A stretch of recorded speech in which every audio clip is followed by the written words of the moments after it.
When Berkeley was a toddler and a little bit older, everybody wanted to hug him and kiss him. And he's very affectionate, and we have quite a large church family. And so he just got used to hugging and kissing everybody. And we realized that this would become a problem as he got older. So our family started a really complicated process of trying to teach him some of these boundaries. And so we made a rule for him that he was not to hug or kiss anybody that wasn't family. Well, that was super hard because all of the women at church continued to hug him and kiss him. So we began respectfully asking them not to. And many of them would say, well, like we feel like we haven't been to church if Berkeley hasn't hugged us. So we started talking to Berkeley about it, and we made a hard and fast. He was not to kiss anybody that wasn't family.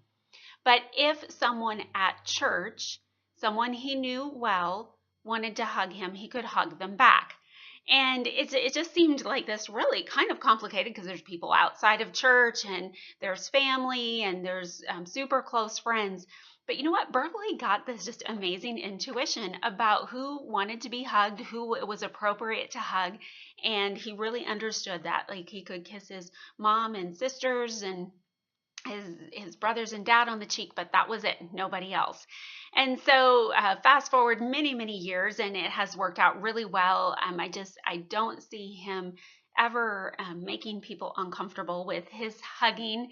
And recently we had a new couple start coming to our church, and their culture is one that they kiss everybody on the cheek. They kissed me on the cheek, and so the wife, just last week, she came up to Berkeley and she gave him a big hug, and then she kissed him on the cheek.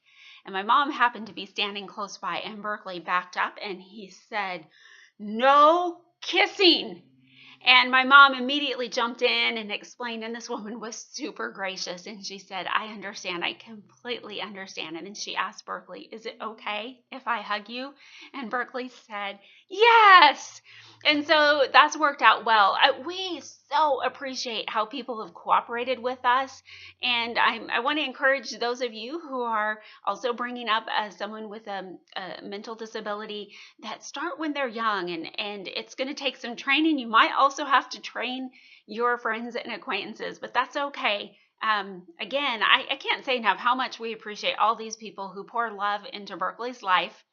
If you don't already follow me regularly, please consider joining my YouTube channel, Laura Shares. You can also find me on Instagram at Laura_shares. Have a terrific week.